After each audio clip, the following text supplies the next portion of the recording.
Hey guys, what is up? Super K-Man Rocks here, and I am here for my LCK round number 1 overview and analysis video here in the spring playoffs. We have finally done it. The regular season is over, and it is time to jump in to the series that actually matter here, the best of fives, the playoffs. I'm very excited to talk about it. Of course, we've kind of just been waiting for the playoffs in the LCK. There have been some movement in terms of seeding within the playoffs, if you want to consider that, but at the end of the day, really, it felt like there were a set, clear top 6 teams that we all knew were going to be making it, and the bottom 4 teams really didn't stand all that much of a chance, and, you know, that ended up being true. That ended up being the case, and we finally have made it to the part where we can see those teams go head-to-head in series that really matter. In round number 1 here, of course, things are very important. No double elimination until the second round. You have to get past this first series in order to gain that extra life, so everybody in today's series is on, you know, season point, split point, if you will, so a lot to play for. Of course, if you want to know my thoughts on what I think is going to happen in these series and just how I've previewed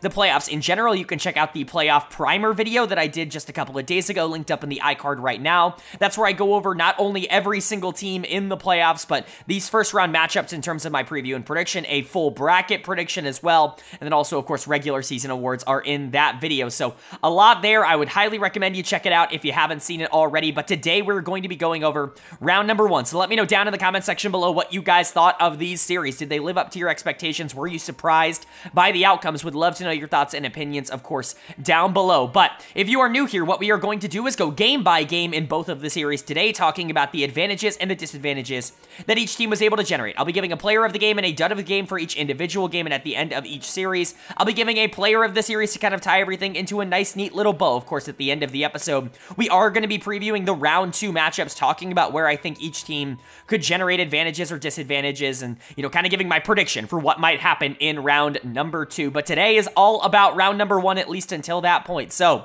let's get right into the series. The first series that we had, probably the more lopsided one of the two, if you will, in round number 1. The number 3 seeded Hanwha Esports versus the number 6 seeded Kwangdong Freecs. I say lopsided because on paper, this is really not a particularly close matchup. I think there is one clear favorite in this. Hanwha Life is very much the better team out of these two, or at least they have been over the course of this year. They have the same record as the number 2 seeded T1. They just have a slightly worse game score, so they fall down here into round number 1, but that actually could be beneficial. Generating confidence, generating momentum in the playoffs could actually be something that really pushes you along, and obviously this team is ridiculously talented. They just need to be able to play a lot better consistently. That's really been the only problem for this collection of players. When you're talking about the best players on HLE, you really have to look at the carry duo here of Zeka and Viper, who have both been excellent. The 2 members that remained from this team from last year, I think, have both taken steps up from what they were in year 1. On Hanwha Life, Zeka was an MVP finalist for me. He finished 3rd in MVP voting, and Viper was my first team All-Pro AD carry. Both of them were excellent over the course of this split. Zeka was more consistent than people gave him credit for, and I think my comment section actually put it really well in my playoff primer video.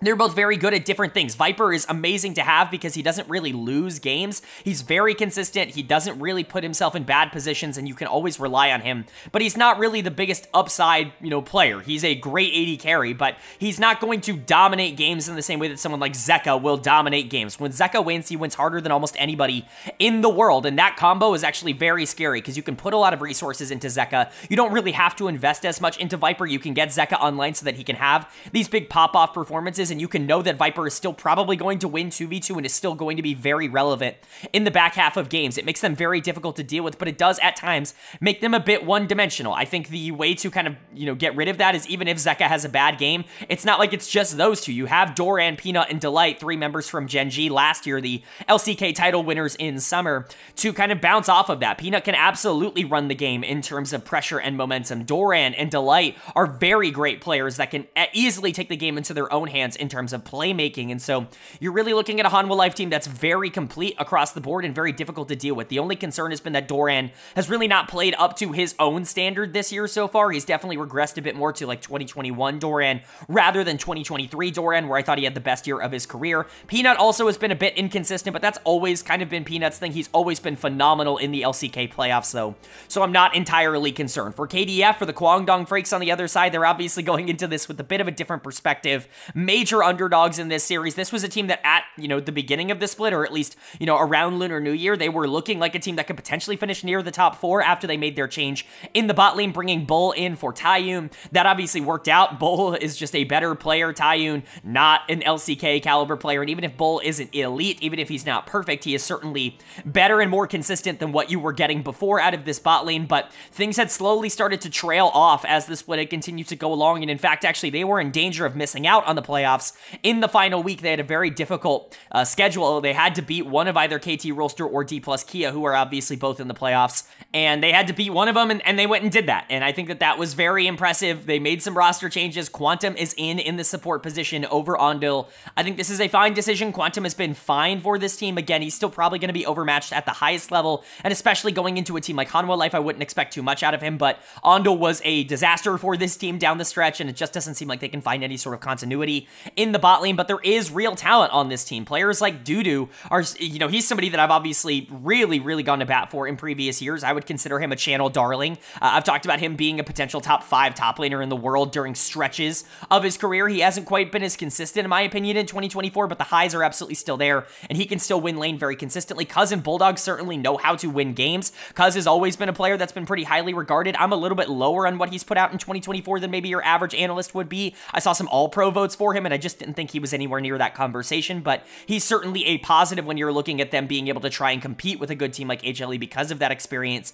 and because of that track record. And Bulldog is very mechanically talented. Zeka's not the most consistent player in the entire world, and even if they are mega favorites going into the series, Bulldog just has 1 or 2 good games. All of a sudden, things become a lot more interesting for KDF, and so while I don't think that they're favorites by any means going into this series, they certainly have avenues to be able to fight their way back. I just would predict HLE to be able to take care of this easily. My prediction in that playoff primer video was HLE 3-0. I don't really see this going another way. I would honestly be more surprised if KDF won a game than I would the other way around. I think HLE are mega favorites for a reason, and they're going to want to walk out of this with the most momentum that they can possibly get. But are they going to do that? Of course, going game by game means we get to start with game number 1, and the winner of game number 1 was Hanwha Life Esports. They are going to take the first game of this series. They're going to go up 1-0, and this is what you want to see. You want to see them come out and really assert their dominance early. Maybe they could have been a bit more clinical in terms of actually controlling the entirety of the map. I think they gave away a few too many things for free, but they were able to fight back in the late game to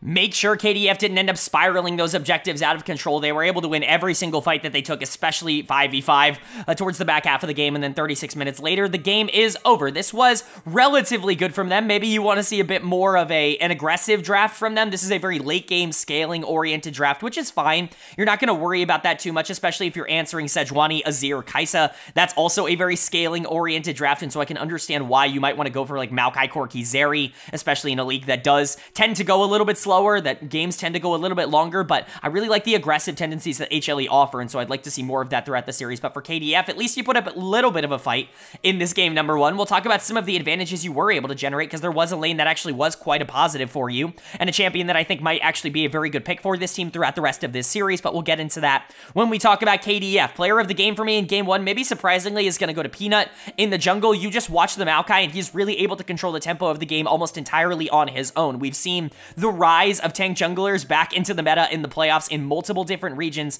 They've been the most successful style of jungler by far. We've seen it in the LPL in particular, where Maokai and Sejuani have been by far the most successful 2 junglers over things like Xin Zhao and Lee Sin that have really dominated the meta in terms of pick rate over the last couple of months. It's really interesting that to see that adaptation, that more control-oriented style, prioritizing objectives. I understand that teams are going to take less risks inherently in the playoffs than they would in the regular season, but it's just kind of interesting to see that adaptation. But Peanut is obviously great at these tank engagers. If these are coming back into meta, if these are going to be your primary picks in terms of jungle, then I think Peanut is actually in a really good spot to be a really big takeover threat in the playoffs, because he was always a little bit worse. Not that he's bad at all on these early game skirmishers, because he can still do that role at a pretty high level. But when you think of Peanut, you think of a facilitator, you think of an enabler, you think of a tank engage player, you think of the Maokai, you think of the Sejuani. That's kind of the style. You think of the Poppy, obviously. That's the kind of style that I would expect HLE to continue to lean into, and it really worked here. Shout out Zeka's Corki. Again, I've talked about this a lot this year. I understand why there's a meme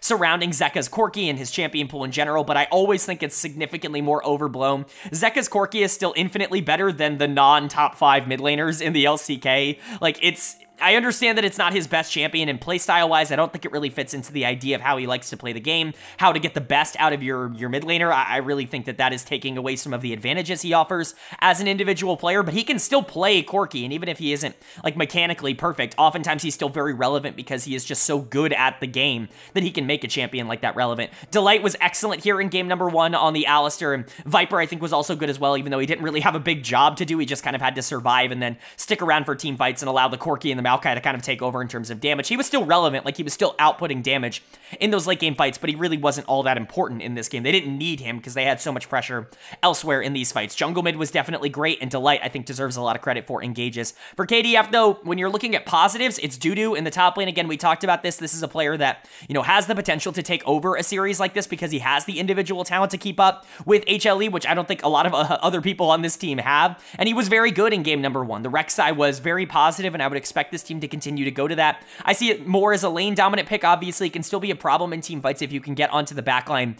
relatively consistently, but I think for the most part, you're looking to dominate lane, you're looking to translate that into early game pressure around the grubs, and then hopefully just kind of move that forward and snowball the game along. I think it kind of worked. Dudu was definitely better than Doran in the early laning phase here, but again, there just wasn't anyone else on the team that they could actually rely on to have any sort of pressure. Bulldog, Bull, and Quantum in particular, I think, had pretty poor games. Quantum's going to get my dead of the game here in game number 1. If you're going to pick Kai'Sa Rakan, if you're going to pick something super aggro like that, you have to be aggressive. You have to go look for plays, and while Quantum did try to make some engages here, oftentimes against a relatively, you know, mobile backline here of Corki and Zeri, he just wasn't able to actually stick on to anybody and really wasn't able to set up the Kai'Sa to do anything. They lost lane early, and obviously by the time you hit 20 minutes, there's really no pressure on the map when it comes to KDF because HLE has taken over every single neutral objective, and so there's really not a lot he can do, but I do think he played relatively poor, and my expectation would be that he continues to look rather outclassed in a series against one of the best teams in the world. Same thing with Bull. He's been solid. I mean, fine, like average, I would say, for KDF in total over the course of this split.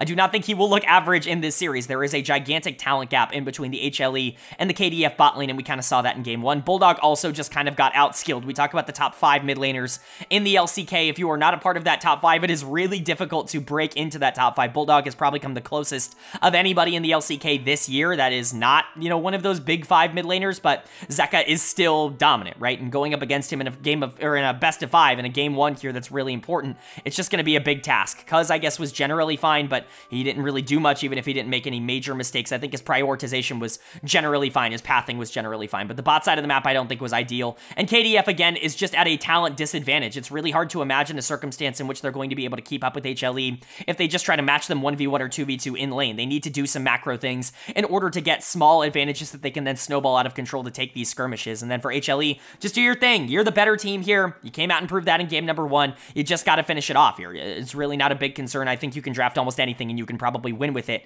in terms of this matchup. So, game number 2 coming up. You got to win this if you're KDF. Having to win 3 games in a row against HLE is not the position you want to put yourself in, losing game number 2. But for HLE, you can, of course, establish the strongest start to this split, or this playoff that you could possibly have with a 2-0. Is that going to happen, or is KDF going to even things up? Well, the winner of game number 2 was Hanwha Life Esports. They are going to take game number 2. They're going to go up in this series 2-0, and that is complete and utter domination. It is control right now. I will say this game was at least slightly closer than game number 1 because there were moments where theoretically you could make the argument that KDF starts to scale. Mostly the Aurelion Sol with the Sejuani on the front line. That's generally just going to have an impact in the back half of the game, whether you are ahead or not. But the problem was they lost so much in the mid game, and they really couldn't fight at all, that this game was never really in doubt. Hanwha Life still controlled the entirety of the game, and they still were able to close it out very quickly and very cleanly. For KDF, they just struggle at being able to not make major mistakes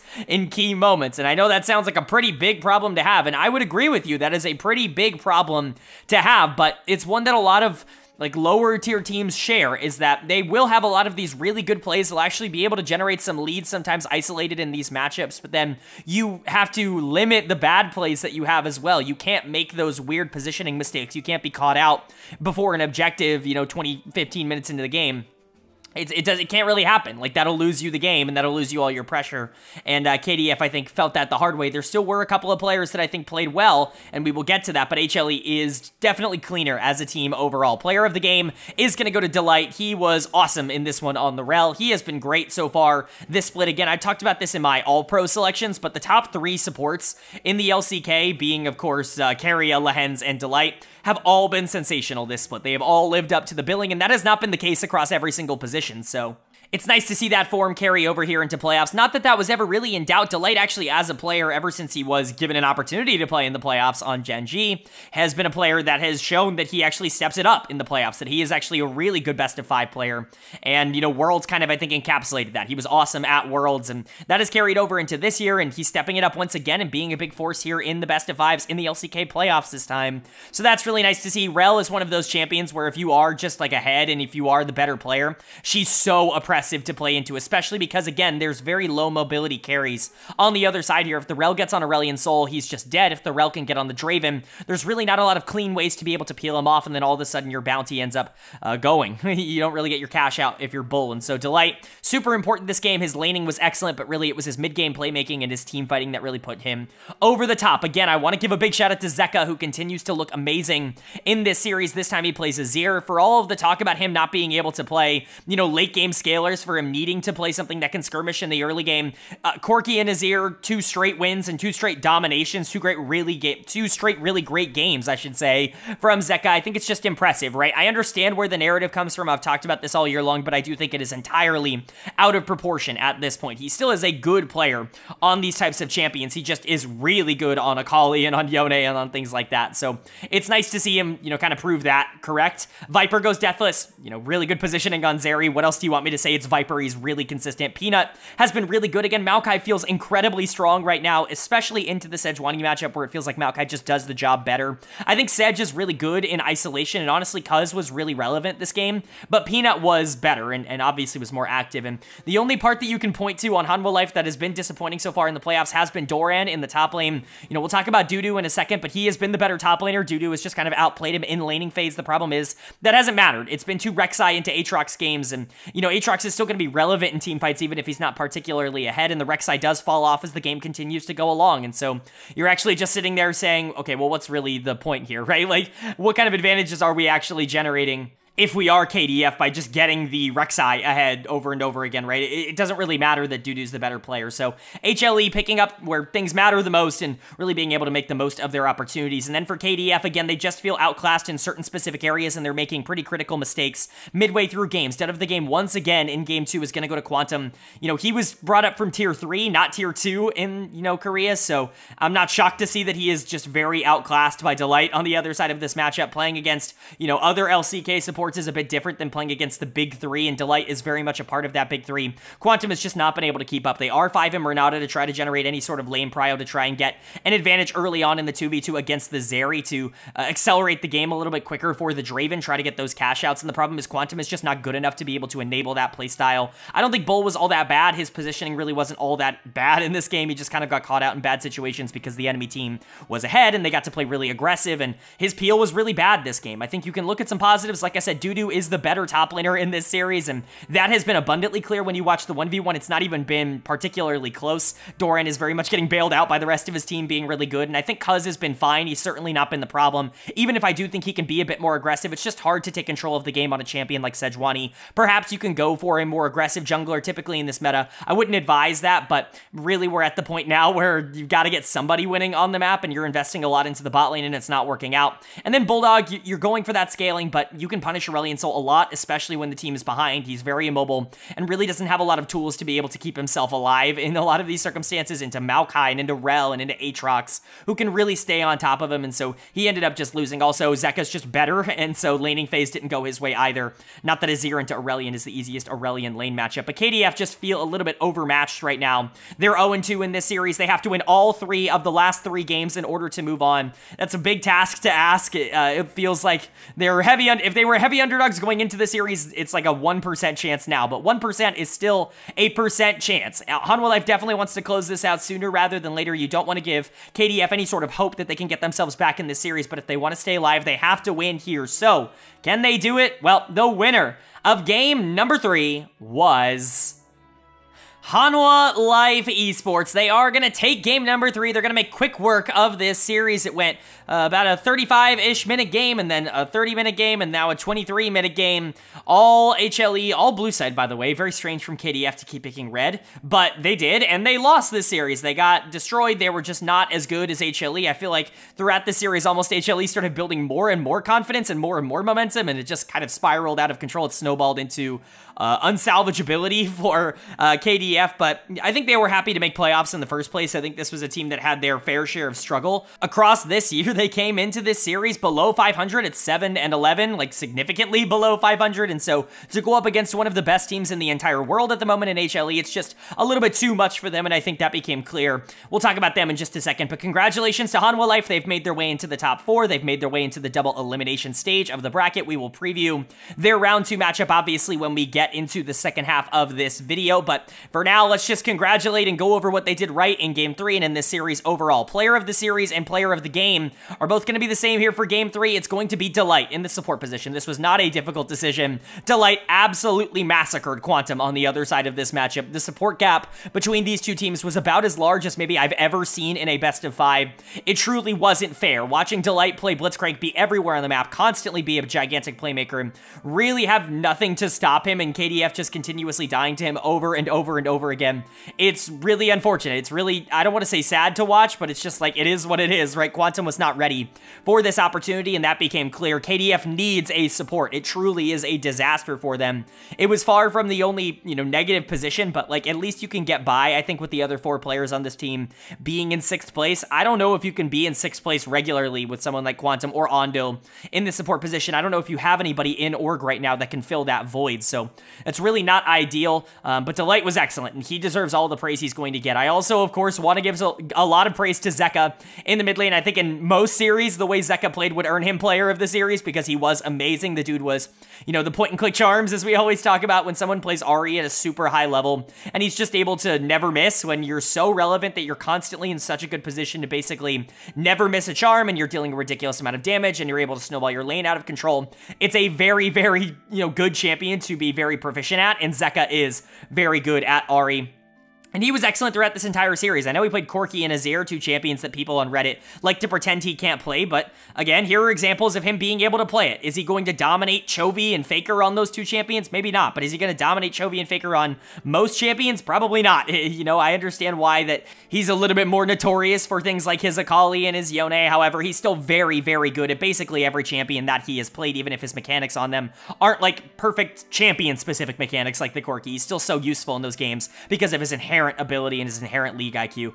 Peanut was awesome in this series. Dude was everywhere, completely dominated this jungle matchup here in game 3. Even if you want to talk about him potentially being more aggressive in game number 2 and doing a bit more, I think over the course of this series, he was a positive. Viper, I think, only died once, maybe even throughout this series. Like, he was super consistent, was never the focal point, didn't really have to do a whole ton, but never put his team in any sort of danger because of his bad plays, just kind of rode the wave of good momentum into a win. And then Doran was the one player that you're looking at saying, you're probably going to have to be better when going up against top 2 teams in the league, the top teams in the world, right? Doran's going to have to improve on the performances, not only that he's shown over the course of this year, but what he showed in this series in particular. And hopefully that can come true, but the rest of this team was certainly good enough to be able to make up for that and then some. Really not even close. So really good series for HLE, and then for KDF, pretty bad series. I mean, again, it's not entirely surprising. I think I and almost everybody else must have predicted a 3-0 here. I can't imagine there was an analyst out there that was like, KDF is going to win this series and they're going to be the better team. I just can't imagine that was on the front of anybody's mind. There was a clear talent disparity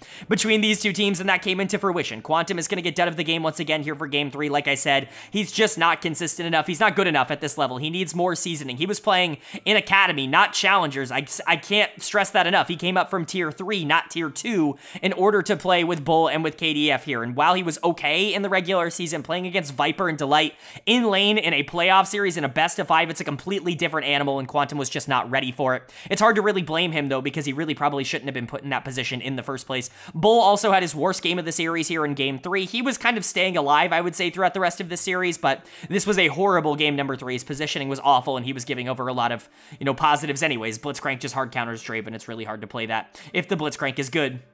And then Bulldog, he just wasn't as good as Zeka. What else do you want me to say? Like, talent gap. Bulldog tried to scale in these games, tried to play the A-Soul. He's very good at these late-game team fighters. It's certainly something that's become a bit of a playstyle, a specialty for him, but you can't really get away with that against Zeka on Ahri, who's just going to be everywhere else on the map, even if you yourself are not giving him resources. And it's not like Bulldog wasn't giving him kills throughout this game, or throughout this series. Cuz finally had his worst game of the series here on the Rel. It's so hard to play Rel when every lane is losing, like in the jungle. It's just so impossible to try and find engages that save your team. And again, Dudu feels like he's completely on an island. The dude won every single game in the top lane in the 1v1, and it just never really mattered. Top lane doesn't matter like that, but Dudu still is the kind of player that I think really could go to one of these top teams and instantly be able to make an impact. I'm not sure if teams are actually looking for that or if teams are scouting him out, but I would expect that if he were given the opportunity on one of these better teams that he could actually do a lot with it. So credit to KDF. They tried their best to overcome what giant gap they had here, and unfortunately, it just wasn't meant to be.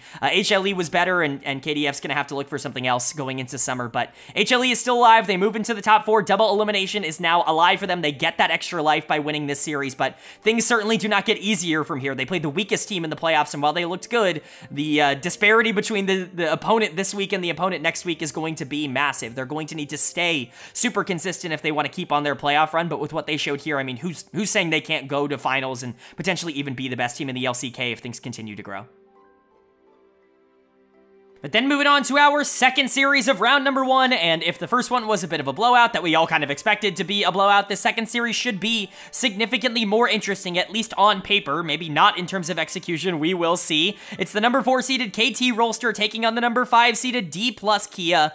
These are two genuinely good teams. It's not, Hanwha Life, one of the best teams in the world, taking on, KDF, Kwangdong Freecs, who barely scraped their way into playoffs after being inconsistent in the second half. No, these are two good teams. Neither are world-class, but neither are bad either. I really kind of struggled to pick a winner for this one in terms of predictions because I think these teams are in very interesting spots. Not that necessarily I don't think that there is a difference between these two teams, but rather I think the differences can change depending on which players show up and which players don't show up. And so we'll kind of talk about that quickly here in the preview when you're looking at what KT Rolster is and what they do well. Mostly it's the DRX boys that have been the driving force for what they've wanted to do for most of the year. Pioshik in particular, when he plays well, they win. When he does not play well, they lose. It really is as simple as that. When he's able to take over games and really push the tempo and be a gigantic factor in either team fights or in mid-game skirmishes, then all of a sudden KT Rolster has so much pressure around the map. These players are clinical enough to be able to capitalize on that. Deft in particular, I think, has done a very good job of capitalizing on that, and they're able to close out games. But the problem is if Pioshik is not generating that pressure in the early game, then they don't really have a backup plan. Like, they don't have another way of playing the game. That's really the only way that they go about playing the game, is playing through Pioshik, playing through his aggressiveness. And so when it's not working, all of a sudden these games become significantly more difficult for them to be able to win, even if I do like how Deft in particular is playing. And then you look at the solo lanes, and I think the solo lanes have really underperformed. Perfect was my rookie of the split, but even then, like, he was okay. There just weren't a lot of very good rookies this split. Bull and Lucid were my other options. We'll talk about Lucid in a second, but we just saw what Bull was, which is an average to below average AD carry at this level. Perfect is fine. Right now he's an average top laner. That might be good enough in this series because of his opposition, but he's not a strength, and BDD's had one of his worst splits, of his career, I would say. Outside of the Nongshim years, he's been super consistent for basically every team he played for. What a great bounce back last year. He was one of the best players in the LCK last year. He led his team to Worlds. Like, he wasn't the only reason they won, but he certainly was a big factor. So to see him underperform that, I would say, for a majority of this year has definitely been disappointing, but I do have to say, very similar to some of the other players that we've talked about, he individually has been performing better in the second half of the split. Whatever was happening in the first 4 weeks, I think him getting used to having to play with Pioshik and Barrel, who are very aggressive and not the style that BDD is used to, I think that took some getting used to. I think BDD's definitely been a little bit more adjusted over the second half, but he's still not perfect, and I still would say that Showmaker on the other side of this matchup has been better, but all of that is to say that KT will determine this series. They are going to be the ones to decide whether or not they win or not. That's every single game that KT plays. They're the only team to take a series off of Gen.G all year long, and they can also lose to anybody on any given day, and that absolutely applies to Dplus KIA as well. DK is good enough to be able to capitalize on mistakes if KT just doesn't show up. The problem is this team, to me, in terms of the LCK, is kind of their definition of mid. Obviously, I think this team is very talented, and I think in different circumstances they would be in a better position, but when you're comparing them to the best teams in the league, talent-wise, they're just not going to be able to keep up with Hanwha Life and T1 and Gen.G. They're not that kind of team this year. They're lacking in upside, they're lacking in ceiling, if you will, but their floor is pretty high. They have really good, talented players, and while some of them can be rather inconsistent, it's mostly isolated into the bot lane, and everybody else has been pretty good. Showmaker has been very good this year, but I've never really been out on Showmaker. I think even at his worst in 2022 and 2023, he was still a super above average player and a borderline all-pro guy. It's just the expectation of Showmaker is that he is a clear-cut all-pro guy, and so I think a lot of people have been looking at that as a disappointment. I still think he's been fine. Obviously, I'm a lot higher on Kellen than a lot of other people are. I think he has been better than people say he is. I think he's been saddled with a couple of really bad situations when it comes to I guess how the team plays around bot lane and just kind of the role that he ends up filling, but when he actually gets to play the things that he's good at, he's really good at them, and when he has to play the things that he's bad at, he's not so good at them. Again, I feel like it's very similar to the other kinds of players that I defend in the LCK. One-trick styles are not bad. They're not a problem. We praise players like that in other regions for a reason, and that's because when they do get that style, they can win you the game, and Kellen is versatile enough to still be relevant even in games where he's not getting his exact champions. The thing about the rest of this team is that they are super, super inconsistent. Showmaker and Kellen give you a baseline, a floor where you're going to be relatively good. Showmaker in particular gives you a baseline, in my opinion, where you're going to be good enough in any particular game, but aiming has the potential to be amazing, and he has the potential to be awful in any given game, in any given series. In 7 of the 18 games that DK played in the regular season, series I should say, that DK played in the regular season, aiming was either the best or the worst person on the Rift, and that is ridiculous. That is close to the most. It's certainly the most in terms of, you know, players who had at least 2 player of the series and 2 dud of the series as well, so he can be rather volatile because he is going to position very aggressively, but when it works, it really works. Lucid has been a player that I've criticized pretty heavily, I would say, over the course of this year. I think people really want to like Lucid because of his upside, and he has shown flashes, but flashes aren't enough for me. I need to see some semblance of consistency, and that's just not happened, especially against the top junglers where he's looked very outclassed. He has been a below average jungler in terms of current ability, in my opinion, even if I do definitely see the potential in him, and I'm, you know, interested to see if he can keep growing. And then Kingen is just whatever on the top side. He's a weak side top laner. He's been playing better as of late, but he's not going to carry you games, and this team's not going to play through top side. It's just not really how they've ever wanted to look at the game. And so really, again, like, could I sit here and talk about the things that DK need to do in order to win? Yeah, like aiming needs to be good. Lucid needs to step it up. Showmaker needs to be consistent. If those things happen, then DK is going to be in a good spot. But like I said, this series is almost entirely up to KT Rolster. If Pioshik, Deft, and Beryl can really get going and really play their style that they have been really good at, they're going to win. And if they can't do that, then they are going to lose. It's the same story with every single KT series, and I don't see why it would be any different here. I would imagine that they are going to figure it out. My prediction in my primer video was KT 3-2. I do think that they're going to drop some games, but I think inevitably they should be the better team because their upside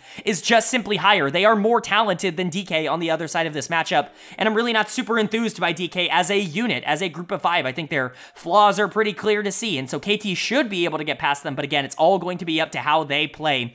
But of course, going game by game means we get to start with game 1, and that's a very good one. Game number 1 is definitely exciting because the winner of game number 1 was Dplus KIA. They are going to take the first game of this series. They're going to go up 1-0. Momentum's huge, especially in a series where you rely on players that can be kind of flip-floppy on the day to be able to win that game 1, to establish that you are at least better in the first game. That is a very big positive, I would say, for DK. It wasn't the worst game in the world for KT Rolster. I certainly don't think they are looking at this and saying that we are doomed and that we can't come back and win this. They were competitive, I think, for a lot of this game. They just weren't better. They went for a strategy that I think has become a little common here in the LCK and in the LPL with, you know, a tank jungler and then something that scales in the mid lane. I prefer a tank jungler with something that can be a bit more aggressive in the mid lane to generate that prio to allow that jungler to control the objectives. But KT still, you know, kept their options open, and I think there were some things to like about this game. But for DK, they just went for the most spammable comp of all time. It's Lucid on Lee Sin, which is clearly one of his comfort picks. Showmaker on Azir, which is something that he's obviously made his name on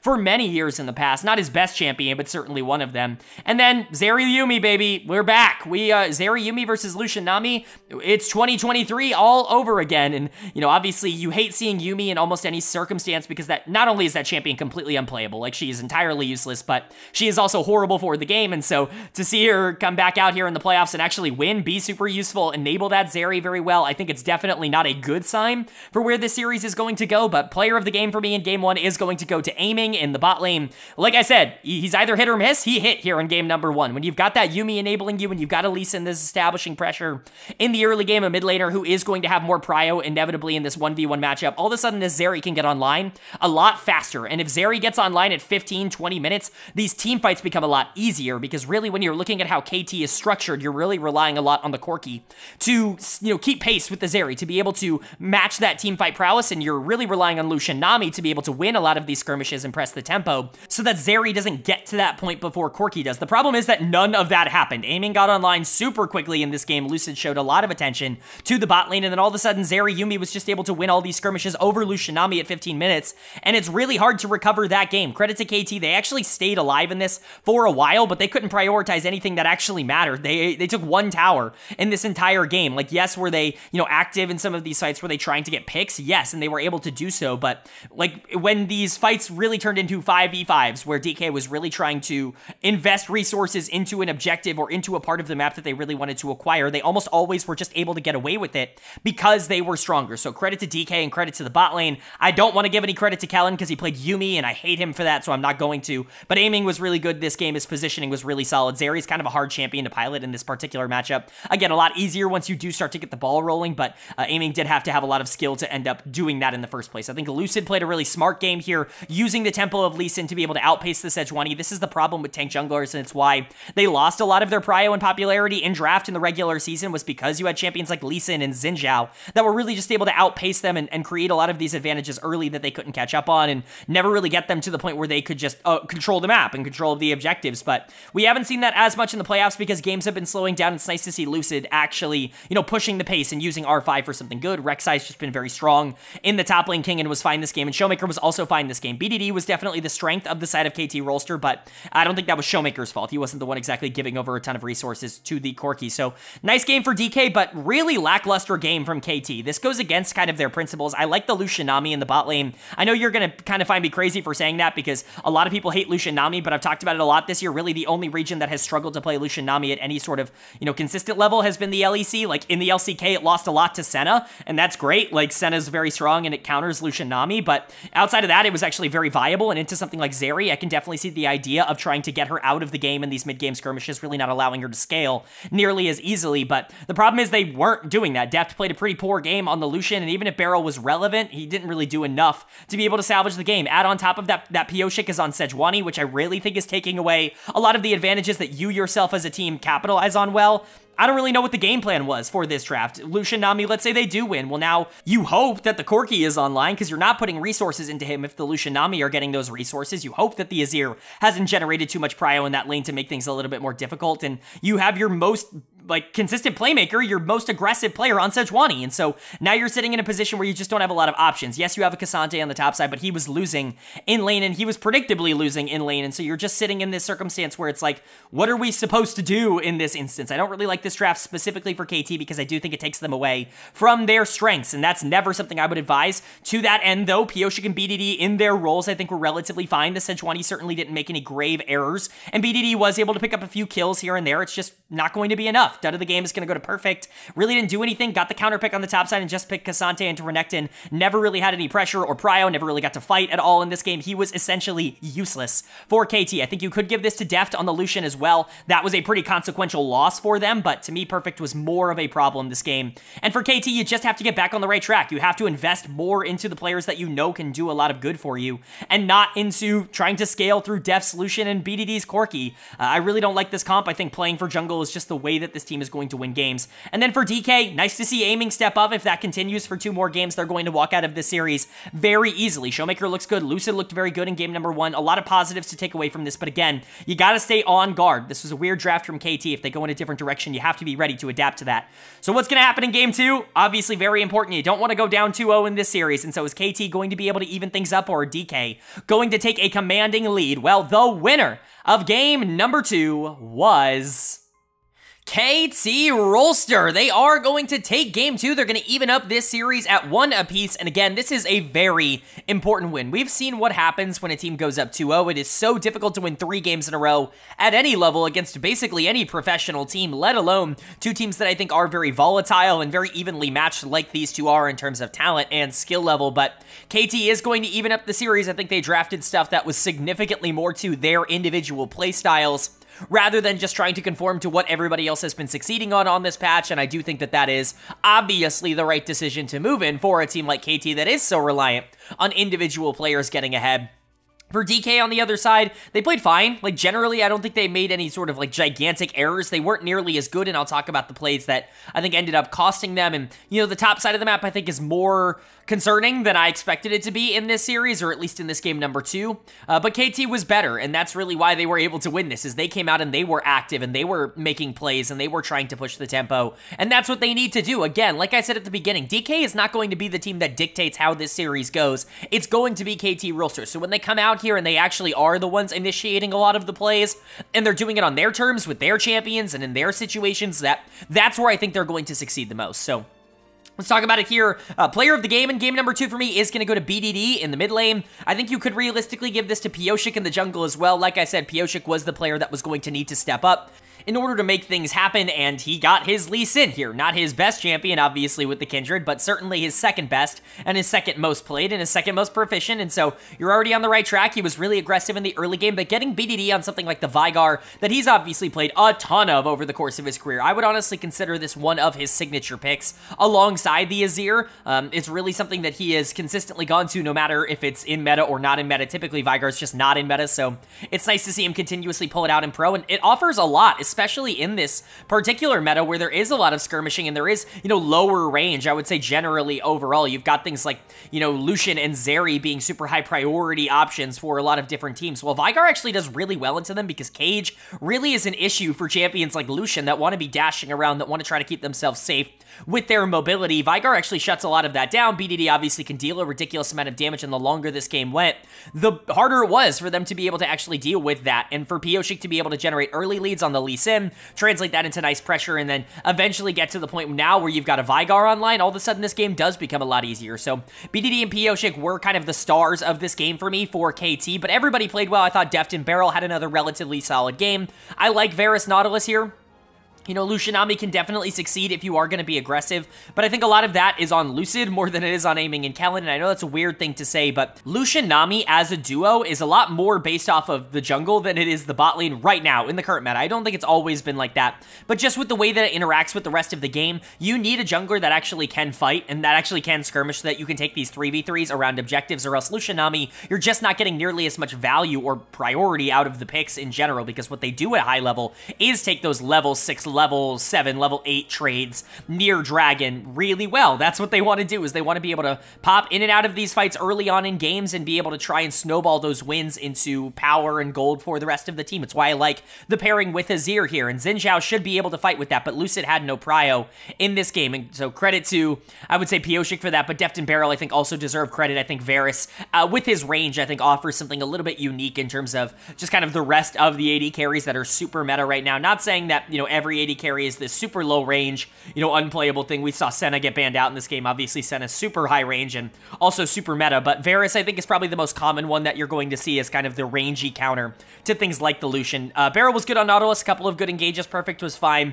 Didn't really have to do anything on the top side, but Pyosik and Beryl, or I should say Pyosik and BDD, in my opinion, definitely the stars and the standouts here for KT, and that's what we were asking for. We were asking for Pyosik to be the player that ends up pushing it forward. BDD was obviously great too on comfort, but for DK, it's hard for me to criticize them too much here because I think they were generally fine. I don't think they made any sort of awful errors. I think they kind of just got out-tempoed and outplayed, especially towards the back half of this one. They kept things relatively close. I think a lot of the credit for that has to go to the bot lane. Aiming and Kellen, I think, actually played a lot of these fights well, for as little credit as I give Lucian Nami as a duo, especially with Lucid not playing particularly well. I actually think Aiming and Kellen did a good job of, you know, establishing pressure and keeping things interesting, not letting KT actually dominate a lot of these fights and scaring them off of a couple of of objectives. It was, you know, okay stuff from them. I think Showmaker had a couple of engages that you were looking at as a positive, but done of the game for me is going to go to Kingin. I think you could also very reasonably give this to Lucid in the jungle. I don't think either of them were particularly good here in game number 2. Kingin, especially down the stretch, was just kind of going in and dying. I think K'Sante has the opportunity to be very relevant in games like this, and I just didn't feel like he was doing enough on the top side of the map, or more specifically in these team fights at 35-40 minutes into the game where things really start to matter. And Lucid on Xin Zhao, again, this just kind of goes back to the problem that we were talking about with early game skirmishing junglers, is that if you aren't able to establish that pressure, if you do kind of fall behind and if you play for the teamfight stage, like, you're just not as relevant as a lot of the other junglers in the game. Like, Xin Zhao is not really going to be able to teamfight at the same level as Veigar or Lee Sin on the other side, who has a lead, right? You're going to have relatively similar output from those two champions in teamfights at an even state, but with Lee Sin having more gold, it's just not very relevant. And so Lucid, if he does want to go for this slower style, which I think this team definitely wanted to try and enable, even if you have the Lucian Nami in this game, then that's when I would start to go for things like the Sejuani and the Maokai. I know they were banned out in this game, but there are other options. Things like the Zac are still on the table to be picked up. There are other options for that role if you do want to fill it, but I understand the idea of wanting to gain an early lead and then having a backup plan with the Azir. I just don't think it ended up working out in terms of how the game ended up playing. But, you know, DK kind of crashing back down to earth here. Not a bad game, very close towards the end, but just not able to overcome KT when they are actually playing their style. Game 3 becomes infinitely more important, though, when the series is tied up at 1 apiece. If you can win Game 3,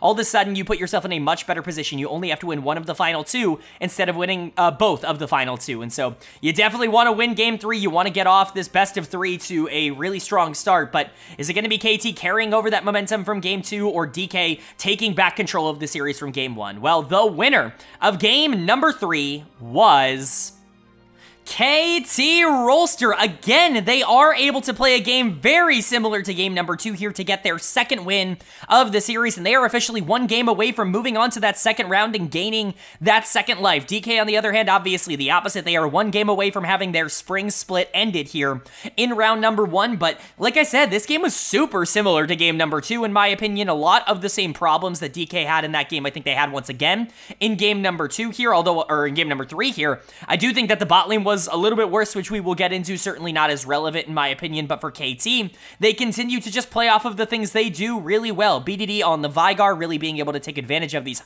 quote-unquote high mobility champions. Nocturne flying in with an ultimate, aiming, trying to dash in and out of these fights on the Lucian, even the Azir with the dash that he has as well. You know, K'Sante can kind of get caught with that.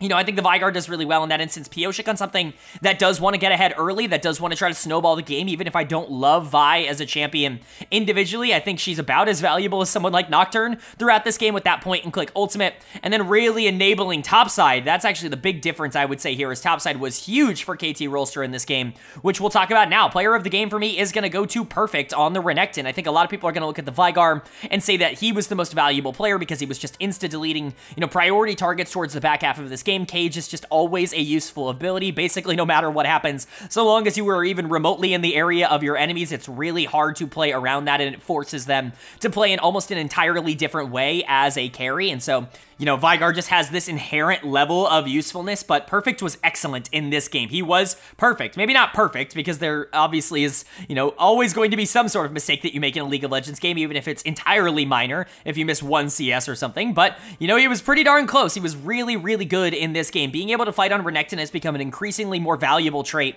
as the year has gone on. Obviously, Renekton's been meta all year long. He has been a highly prioritized top laner, and as he always is, really, in any circumstance, so long as he is playable in any capacity.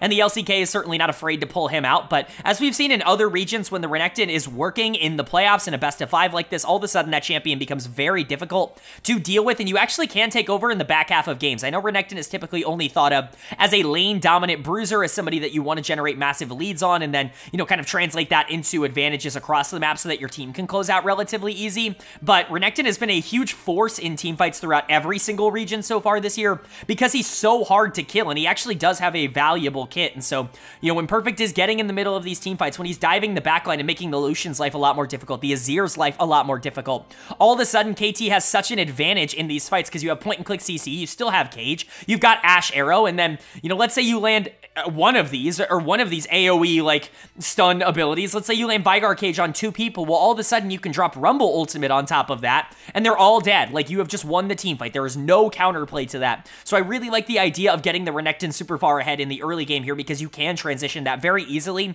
into front-to-back fighting, 5v5, if that Renekton can just start diving the front line, which is really, really good to see. So credit to Perfect, he still had to come in and play the game, but I think he played the game really, really well, and to me, he was the most valuable player. But like I said, BDD definitely very valuable this game on the Vigar, that champion. It just has some inherent viability. I'm shocked that he doesn't appear in Pro more often. Maybe pros just don't like playing him, but I do think he is a lot more, you know, stable than a lot of the other mid laners that get picked super regularly. I know he doesn't necessarily have the same kind of skill expression as some other mid laners, but his floor is very high as a champion, and maybe he doesn't do the most damage if he doesn't start to scale, but I mean, this game went 40 minutes. Both games have gone 40 minutes with the Vigar in it. You can delay games in the LCK and in Pro, really anywhere. So Vigar, kind of a pick that I'm kind of digging. And then Beryl, obviously very good on the Rumble support. Very funny that this has started to pick up elsewhere outside of the LPL. This was kind of Life's signature pick over on Fun Plus Phoenix for most of this year, but it's translated over into North America. You know, Busio played it in finals, and now Beryl is playing it here for KT. He's always been not afraid, I should say, to play these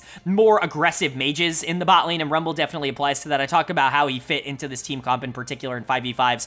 I definitely think that tracks here for that. Deft was solid here on the Ashe. Definitely more of a support in this game, but that's fine. That's what Ashe is, and so if you're going to put Deft on something like that, he can do that job well. He doesn't need to be a carry every single game. This just was a more comprehensive game for KT Rolster. I think shockingly enough, Pyosik just wasn't that big of a deal for KT throughout this game, and that really is kind of the game changer for KT typically. So very excited for them. And DK, you know, it's hard. Again, it's very similar to game 2. I don't think they made any sort of outstanding errors. Like, could you have been a bit cleaner in these objective takes? Absolutely. Could some of these fights have been played a little bit better? Absolutely. But, like, I don't think they were awful. I think they kept themselves in this game. I think they delayed it as long as they could. They kept things alive as long as they could, and they just couldn't win fights at the end, which happens every once in a while. Dud of the game is pretty obviously going to go to Kingen in this one. When your Cassante just gets absolutely rolled by Renekton and is not useful throughout the game, that's a concern. This is 3 games into the series and 3 dud of the games for the Cassante player. Perfect in game 1 and Kingen in games 2 and 3. Not saying that that's a trend, but Cassante has not looked good so far in this series against either of these two teams. Also, really don't like the Nocturne in this draft. I think R5 Nocturne really does nothing for you. You're picking it actively into Vigar, and yes, you can spell shield, you know, the stun, but you're really never going to be able to take out any of these priority targets, in my opinion. You're relying a lot on the idea that either Vi or Renekton is not going to be trying to peel, or even the Ashe, like, can peel for this team. Even the Rumble can peel to an extent for this team, depending on what he builds. And so, I don't know if I really like Nocturne here. I think that was more of a comfort pick than anything, and I don't think it worked out. Kellen was not very good on the Nami in this game. Aiming was a little far forward, but was also consistently attacked by everybody on KT. He's probably been the best player on DK in this series, and Showmaker was just kind of there on the Azir. Again, not a horrible game. They didn't run it down and get obliterated or destroyed or anything like that, but they do feel like they are worse than KT, at least through the first 3 games. But you're not out of it yet. You are on series point. You have your back up against the wall, and you do have the, you know, potential of being eliminated in the next game. But if you can win another, then all of a sudden you're going into that final game with, you know, some momentum, and that can show to change some series. And then for KT Rolster, obviously, you want to close this out as quickly as possible. You do not want DK going to winner take all game number 5. That is a disaster because of how volatile and how flippy this team just generally is. And so closing this out in game number 4, I think, is very, very important to them. But are they going to be able to close it out in 4, or is DK going to send us to a Silver Scrapes game number 5? Well, the winner of game number 4 was Dplus KIA. They are going to take game number 4, and we are going to a Silver Scrapes game number 5 in this series. Thank God this is going to 5, because this has been pretty fun to watch. I think games 2 and 3 were really fun. I think they were pretty back and forth, both teams having opportunities, both teams being able to pick up major objectives and being able to control the map for certain parts of the game. And then we jump in here to game 4, and this is the most dominant game of the series. This one was not close. This one was not back and forth in any way, shape, or form. DK was straight up better from moment 1 to the final moment of the game. They won everywhere across the board. I really like their draft. They indexed really heavily into late game scaling, which I understand. These games have been going long, and KT has also indexed a lot into scaling. And so drafting Jax, drafting Azir, drafting Senna, like, these are things that are going to be super relevant if KT want to play the style that they have shown that they have succeeded on over the course of this series. In adaptation, KT actually goes to a super aggressive comp with, I wouldn't say super, but a pretty aggressive macro-oriented team comp with the Lee Sin and the Taliyah, even the Twisted Fate in the top lane. They want to control the 1-3-1. They want to control the map. They want to play through objectives. They don't really need to skirmish all the time, but they can, and they probably will be stronger at that in the early game. The problem is they didn't play it particularly well, and so DK8 was able to win a lot of the skirmishes anyways, and with the scaling comp, all of a sudden the game just gets out of control way too quickly for KT to be able to rebound. The game is over in 24 minutes. So credit to DK for winning this and pushing us to a Game 5, but I wouldn't have it any other way in this series. Player of the game in Game 4 is going to go to Kingen in the top lane. Rek'Sai just continues to have these really big pop-off performances. There are some really bad games from this champion, some games where it feels like it's relatively irrelevant, but I think generally it's been super positive ever since the changes, and I think it's been very strong. As a laner, it can do really well in most 1v1 matchups, even something like a Twisted Fate that has a pretty big range advantage on it. Like, you can still be very aggressive in that matchup. Maybe not as useful in teamfights outside of the ultimate just because you have a really hard time of sticking on targets, but you can do a lot of damage, and you are relatively tanky. You just don't have the same kind of utility that a lot of other top laners would offer at that stage of the game, at least the ones that are super meta right now, like the Renekton and the Aatrox, but you can do damage, and you can definitely skirmish, and so we've seen a lot of the positives from Rek'Sai. I'm not willing to go and say that she's the best top laner in the entire game right now, but I do think she's kind of in that conversation, and Kingen with another example as to why this was his best game of the series, and it wasn't particularly close. But I also want to give a big shout out to Lucid, who I've been very critical of, very hard on over the course of his, short tenure here in the LCK, his one split so far. I thought he was really good in this game on the Jax. Being able to just out-tempo a Lee Sin on Jax isn't always the easiest thing in the entire world. You can win a lot of those skirmishes. I'm gonna be honest, I'm not entirely familiar with the matchup. It's just not something we've really seen in pro. Maybe I would know it a bit better if they were in solo lanes, but in the jungle, I'm not really sure who is supposed to have like a ridiculous amount of tempo coming out of 10 minutes. I would imagine it's Lee Sin, just purely based off of my knowledge of these two champions, but Lucid did a great job of actually just out-tempoing, out-farming, and outpacing Pyosik. If he's off his game, he's not a particularly strong jungler to have to go into, and Lucid just kind of did his thing and eventually got strong. Was skirmishing, was fighting, but most of the time was really relying on these 3v3s that they were getting around objectives that KT just didn't engage in a very good way. Showmaker goes deathless, and I thought the Azir game was really clean from him. Having that pressure in the mid lane is super important, and we're going to get to BDD in a second. I very narrowly gave BDD dud of the game here, because how do you lose pressure so quickly as Taliyah into Azir? It's just not an ideal thing to have happen. And everybody knows I'm a big fan of Senna Tahm Kench. I think it's by far the best Senna lane in the current meta. So overall, I like DK's draft, and again, they executed it well. If this would have went late, they would have been in a really strong position. But because they won early, they ended it super quickly, and the game was never even in doubt for them. That's what you want to see, tying up the series here, keeping your season alive in a Game 4. And then for KT Rolster, not a particularly good bounce back or re-show up here after a pretty solid Game 2 and 3. This is not the same team that showed up in that part. There was just a lot of weird errors and a lot of slow plays coming in from a team that drafted a very aggressive comp. Now, maybe that's because they're coming off of two very slow drafts. You're going for these Veigar plus priority engager, like type of draft, things like Nautilus, Lee Sin, Vi, that kind of stuff. You're going for the idea that you're going to control, the pacing of the game a little bit more cleanly, whereas this is a lot more action-oriented. This is a lot more skirmish-oriented with the Taliyah wanting to move around the map, and it just didn't feel like BDD was adapting to that very well. I actually do think this is a bit of a playstyle problem for BDD, and I'm not saying this is something that he has always had, because he's been good with multiple different styles in the past, but if you can point to one thing in 2024 that has been a big criticism of his that he doesn't get flamed for nearly as much as other players who have the same problem, is that he is very limited in terms of the styles that he pulls off at a high level. Taliyah's just not a pick that lets KT do the things that they want to do.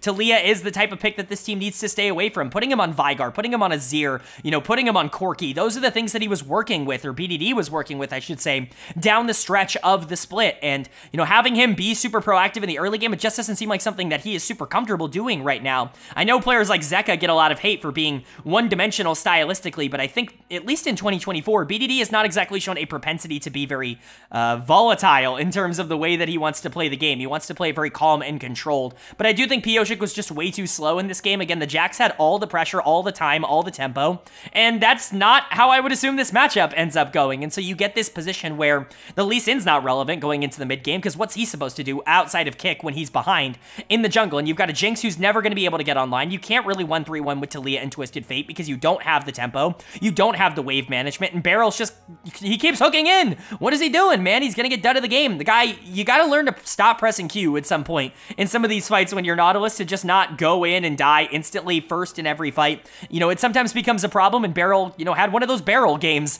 this game in game number 4. I know I just said game like 6 times in that one sentence. It felt bad coming out of the mouth, I promise. But I don't know. This is pretty traditional for Beryl. He does this every so often. He's not nearly as consistent as people want him to be. I get that he's a great shot caller, but his mechanics are not great. It's why I honestly think Kellen is just slightly better than Beryl. I know all DK fans want Beryl to come back and replace Kellen with him, but I really don't think Beryl is an upgrade, and I think we're starting to see that as the series continues to go along. But KT simply have to get back to that style they were winning on, even if it's not necessarily what got you to the dance. Playing through BDD and getting him on something that can scale, you know, that seems to be what was working in this series, and you have to be able to adapt. You have to be able to figure out what is working on that day, and right now it's that, because whatever they were going for here just didn't. And for DK, this was a demolition. If you're able to gain control early in games, KT is not a good team from behind. You're going to be able to end these games quickly, and you're going to be able to dominate. So are they going to be able to do that in game 5, or is KT going to bounce back from this game 4 loss, say that it was just a little bit of an outlier while we were figuring things out,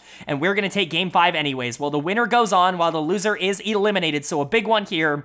And the winner of game number 5 was Dplus KIA. They are going to take game number 5. They are going to dash the hopes of KT Rolster fans who are most certainly not excited at the current moment, and they are going to be moving on to round number 2 and to the top 4. They were the number 4 team in my power rankings for quite a bit of this split, and obviously they were in my preseason predictions. I had KT at 5 and DK at 4, so, you know, maybe I should have stuck to that, but I picked KT in this series in 5. It didn't end up working out that way. They got slaughtered here again in game 5. Games 4 and 5 were just not close. DK clearly figured out what KT wanted to do and then started to exploit the weaknesses, but I mean, KT just rolled over and died. I mean, sometimes you can sit there and be like, oh, you know, credit to the team that lost. They went to 5 games. They made it interesting. They didn't just roll over, die, and, you know, not try, and you know, they didn't give up. KT gave up. Like, there's no other way to say this. KT fully gave up. They did not try in this game. It was not particularly close. DK was just better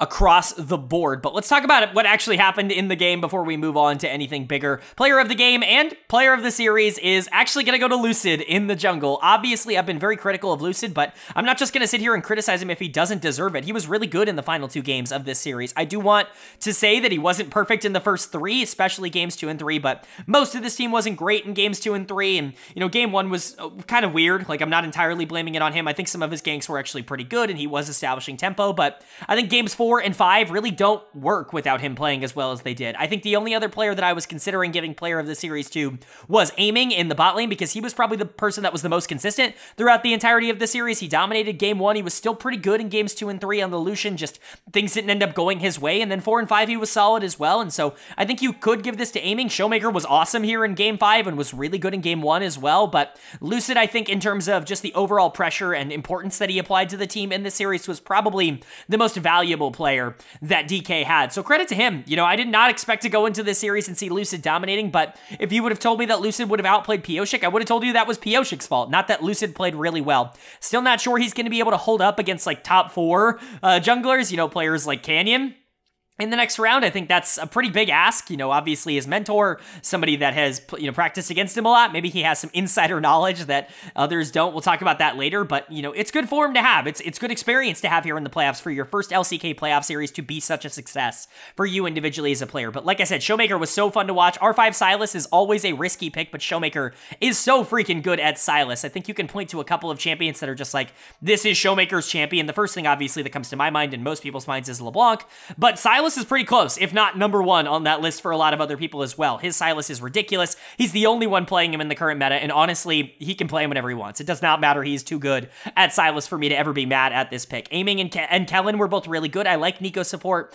I think it does a lot of really nice things. It gives you a prio in the early game because Nico actually does a lot of damage at base, and you scale pretty well as well. Obviously, the ultimate's always going to be useful, and Kingen was very good in game 4, and finally, we got a Cassante win in this series. So generally, I think you're looking at this very positively if you are DK And very negatively, if you are KT, you did not want to go out in the first round with the expectations that this team had. I think they definitely thought that they were going to be in round number 2, but they underperformed, and here they are, the second team eliminated from the playoffs, getting 5th, 6th place alongside the Kwangdong Freecs. It's certainly not an ideal situation for KT, and you can point the finger in a couple different directions. Done of the game for me in Game 5, at least, is going to go to Pioshik, but let's be honest, this isn't entirely an underperformance for what KT is as a roster. Whether you want to think that they are more talented or not than Dplus KIA, I think you could argue that their upside is certainly higher and that their good games are definitely better than Dplus KIA's. 5th place is really not out of the realm of possibility. There was a reason that's where I power ranked them at the beginning of the year, is because there are real flaws to this team. They're not some team that should be competing with the top 3. That's not really where their level is at, and so for them to lose this series, well, it's certainly not, I think, what they wanted to have happen. I've seen a lot of takes that this is some giant bottle performance, that they were clearly better than DK, maybe not in this series, but they should have beaten DK, and the fact that they lost this is like some giant choke job. I don't think so. I think this is like relatively accurate to who they are as a team and what their skill level is as a group of 5 right now. A lot of these players are underperforming, and again, they're very volatile. Best of 5s just aren't all that great for teams that can't really find any sort of consistency, and that's what I think KT found out the hard way in this one. Pioshik was not very good down the stretch of this series, and generally, I just don't think he was all that relevant outside of game number 2. Even game number 3 had a couple of moments that really caught me off guard. Deft and Barrel were whatever. Honestly, it's really hard to blame them. Perfect was fine. He was actually really good in that 3rd game, which you're happy about. BDD was really good in their wins and really bad in their losses. Like, it's hard to point to individual players as being the big problem here. The main problem is just that when they lose hard. They're so reliant on being able to play their aggressive style and to be able to, you know, play with resources that when that's taken away from them, when they have to go in a different direction, they're just never going to be as valuable in those situations. And so they drop here. They are going to be eliminated from the playoffs, and they're going to have to look towards summer. I don't think this team is going to make any changes. I would honestly be more surprised if they did than if they didn't, but, you know, anything's on the table, I guess, for KT. I would expect them to try and run it back, though, and just see if they can figure out some of the inconsistent issues in this break. But for DK, their split continues. They move on to round number 2 to take on Gen.G, the #1 team in the league. We will talk about that in the preview in just a second, actually, since that's the first series, but congratulations to them. I don't think a lot of people expected them to be a top 4 team. I was a little bit higher on them, but even I don't think they're all that, like, phenomenal, and so they've still got a lot to prove for me going into these later series, but at least they've gained that extra life by making it into the top 4, and this team does have upside. Showmaker and Lucid playing together and playing well in this series is a good thing, and Aiming and Kellen, I think, also had a very good series, so there is a lot to like when it comes to DK. They just need to be able to put it together more frequently than what they've been able to do over the course of this year. All right, but that's going to do it for my recaps of the round 1 series, the 2 round 1 series that we went over in today's video. It's time to get into the preview segment for the round 2 series. I'm not going to go crazy in depth here because I did cover all of these teams very in depth in that playoff primer video. Again, please go check that out if you haven't. It definitely gets my thoughts across a lot more clearly, but I will talk about how I think both of these teams interact with each other in terms of the round 2 series to cover, and that's going to kick off with our top seed in the entire tournament, the #1 seeded Gen.G taking on the #4 seeded Dplus KIA. Obviously, there are a lot of things to talk about in favor of Gen.G when it comes to their series against anybody, but DK is actually a very interesting matchup. I obviously would have selected DK, of course, being the #1 seed. Gen.G got to choose which of the 2 winners from today to face, either DK or Hanwha Life. They properly chose DK. I don't think anybody wants to play Hanwha Life in their current state with how talented that team is. I think DK was a very easy choice, but I don't think they were given great options. I think they honestly would have rather taken KT Rolster in a lot of these instances because DK has some weird advantages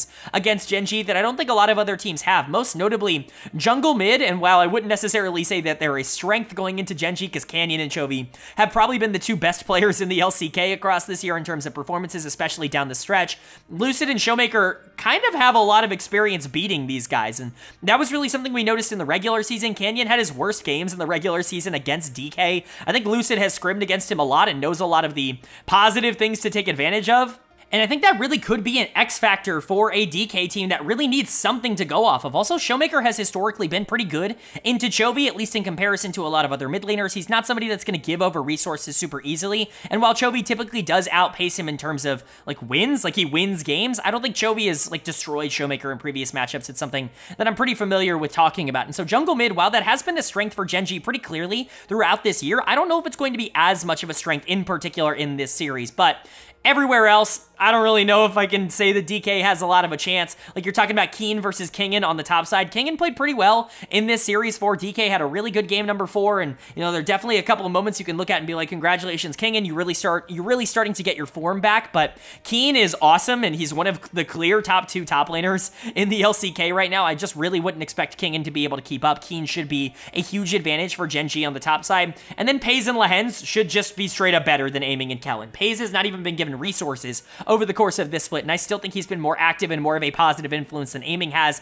and Aiming's coming off of a very good series, but Lehens is essentially better Kellen, certainly more aggressive and wanting to team fight a lot more. I just don't see those areas ever really being in favor of DK unless something goes like terribly wrong. These are okay players, like Aiming and Kellen are an okay, like a good bot lane. Kingen's an okay top laner, but Keem, Pays, Lehens, these are not okay and good players. These are elite players, some of the best in the world on the other side of this matchup, and I think that's really where you're looking at advantages for Gen.G. I didn't really talk about it, but what you're seeing on the screen is a couple of things, obviously, both of the teams with their records, both series score and game score. In the middle, there's 2 big numbers, 4-2. In this instance, that's how they fared in the regular season against each other. That's their record up until this point, so 4 wins for Gen.G, 2 wins for DK. Both series were won 2-1 in favor of Gen.G. Of course, every champion that everybody played with their, statistics, their 3 most played, and if you see any numbers next to any individual player, the 2 next to Keen, the 1 next to Canyon, etc., that's where I personally have them in my all-pro list. Of course, Chovy being the MVP, every single member of Gen.G being on an all-pro list, not a single member of DK being on an all-pro list for me. So yeah, a little bit of a disparity in terms of the performances that they've offered in 2024, and I think that reflects in my percentile graph in the middle of the screen. Again, if you're not familiar, both teams have a background colored, Gen.G in this case with the white and DK with the teal. I think it's teal. I'm a little colorblind, so I'm sorry if I got that wrong, but I'm pretty sure it's teal.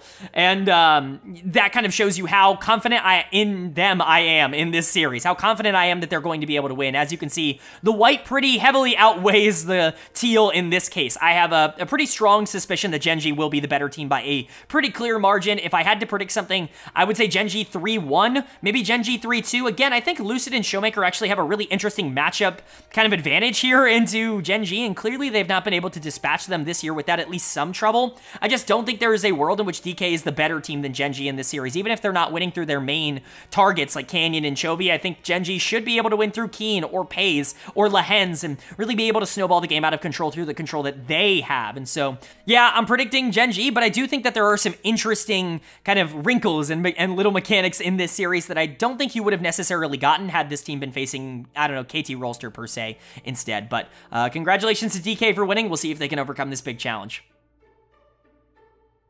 And then moving on to our second series of round number 2-2 preview here, and this one's definitely closer in my eyes in terms of the actual skill of the 2 teams involved. It's the number 2 seeded T1 and the number 3 seeded Hanwha Life Esports. I am so excited for this series. Honestly, this is probably the matchup I'm the most excited to see in all of the playoffs. I think Gen.G is clearly, at least going into the playoffs, the favorite to win the LCK, and I'm not saying they're just going to breeze their way to a title, but I think on paper, these 2 teams are so incredibly similar in terms of output. And I know a lot of people would default say that T1 is the better team here, but when you really go down the line, can you really tell me that they have an advantage in most of the lane matchups here? That's what I'm going to quickly discuss and kind of give some ideas as to why I think Hanwha Life actually should be considered maybe not favorites for this series, but certainly pretty heavily for this series, and why I think they certainly at least deserve a shout as a team that could very well take T1 down to the lower bracket here in their first series of the playoffs. Let's start lane by lane in the top lane.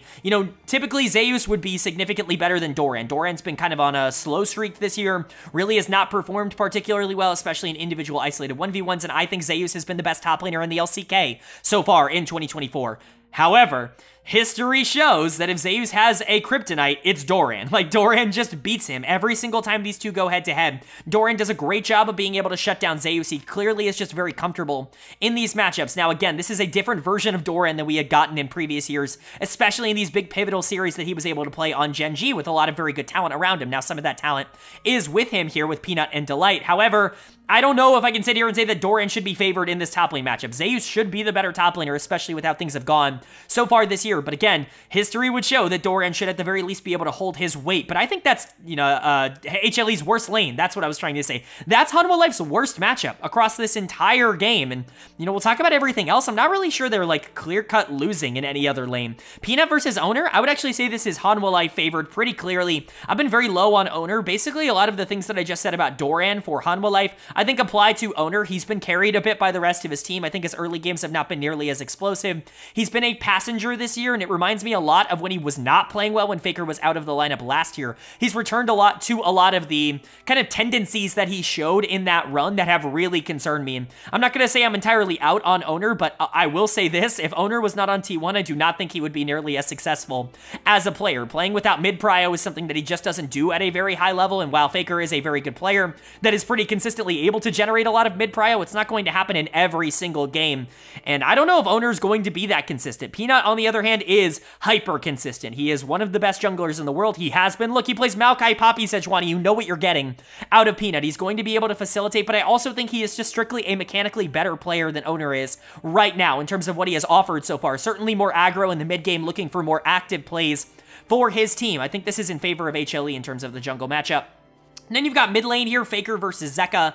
Again, very similar to what we've talked about before. Faker generally would be considered the favorite in this matchup, and it's hard to really ever doubt Faker in a best of 5, but Zeka has always played Faker incredibly tough. This is another matchup that I just don't think that T1 really loves to have because Zeka's style is so aggressive, and Faker does like to play a lot more for, you know, scaling. Not that he can't skirmish, not that he isn't good on things like Taliyah. He's 8-1 on the Taliyah, but Orianna, Corki, Azir, you know, these champions are more, I think, up the style of what Faker wants to do if he were to choose a style that he wanted to go to, and Zeka's going to put his foot on the gas. He is not going to, you know, let you have some sort of easy laning phase. He's going to continuously try to mechanically test you over and over, and that really opens the door for players like Peanut to actually just outplay their opponents like Owner when Faker can't exactly help in a lot of these situations. So I'm not saying Zeka's just going to beat Faker. I'm not saying that Faker is going to, you know, get destroyed by Zeka or anything like that, but I think playstyle-wise, I could see a world in which Zeka just has more priority throughout a lot of these early games. That being said, I'm still favoring T1 in terms of the mid lane matchup because Faker has been sensational this year, and I would be shocked if in a pretty pivotal best of 5 he doesn't at least show up and add some value to his team that's a little bit more than Zeka on the other side. And then Guma and Keria versus Viper and Delight. Man, can you really tell me which of these bot lanes is better? Like, I certainly can't tell you which of these bot lanes is better. I think Viper is clearly better than Gumayushi. Viper has clearly been the best AD carry in the LCK across this year. And the difference between Keria and Delight is smaller, even though you would look at the numbers and Guma was, you know, second team and Keria was first team and, you know, Delight was third team. And so you would think, okay, well, that means T1's bot lane is better. I think the difference between Viper and Guma is larger than the difference between Keria and Delight. Does that mean that Hanwha Life's bot lane is infinitely better? No, I certainly don't think that, but I think this is by far the most interesting lane matchup that we are going to get. I think Keria and Delight are really going to influence these games a lot. Delight has always stepped it up when it's mattered the most. He has actually been a super clutch performer in terms of best of 5s, and that's certainly something to keep in mind, but it's not like Keria and Guma are afraid of the big stage. Winning Worlds last year really proved what they can do in big moments. Guma, in particular, has always been a pretty big power player in big moments, and so I think this is just going to be a banger of a series. I hope what I'm getting across to you is not that, oh, I think Hanwha Life is definitely better, or, oh, I don't think, you know, T1 can compete here. That's not what I'm trying to say. What I'm trying to say is I do think this is going to be fun. I think both of these teams are really good, and I'm really hoping that both of them show up on the day and that we get this really great banger. I'm still picking T1 3-2. I do think that there is a real shot that Hanwha Life wins this, and so my spread will be, of course, T1 3-2, Hanwha Life 3-2. I think these teams are closer to a 50-50 than they are to it being, you know, favored in either direction, as again, you can see from the percentile graph. However, I do think T1 should be favored slightly just because of their experience in big moments. I don't think there is a big mechanical difference between these two teams, and if Hanwha Life shows up and just wins 1v1s and just starts winning these matchups and scaling games out and, you know, really playing their style and executing on it well, and they walk out of this series dominating with a win, like, I'm not going to be entirely surprised. But the same thing could be said for T1. If they just show up and they are significantly more calm and composed and they play their style and HLE just can't adapt, I'm not going to be surprised about that either. I hope this goes to 5 games. I hope this is a close series, but I do think that it could go either way in terms of favoritism. All right, but that is going to do it for my LCK Spring Playoffs round number 1 overview and analysis video. We know our first 2 teams eliminated, the Kwangdong Freecs and KT Rolster. Unfortunately, their spring splits are done, but we know our top 4, Gen.G, T1, Hanwha Life, and Dplus KIA. I'm very excited. I hope you guys are as well. Of course, if you enjoyed the video, leave a like. It really does mean a lot to me. It lets me know you guys are enjoying the content, and it does help get this video out to a lot more people, which I'm always very appreciative of. If you're new here, hit the subscribe button. We don't only post about the LCK, we just posted about the LCS finals yesterday. The NACL finals are going to be coming out later tonight in a video as well, and the LPL round number 1 playoff review came out yesterday. In that same vein, LEC is going to be coming out very, very shortly to cover everything that happened over the course of the weekend. We cover all of the major regions as well as the NACL on this channel, and with MSI just around the corner, this is a great time to be getting into playoff analysis. This is the place for it. Hit subscribe, hit that bell so you can be notified when those videos do go live. But of course, with all that being said, I hope you all are having a great day. I hope you continue to have a great day. And I will see you all later.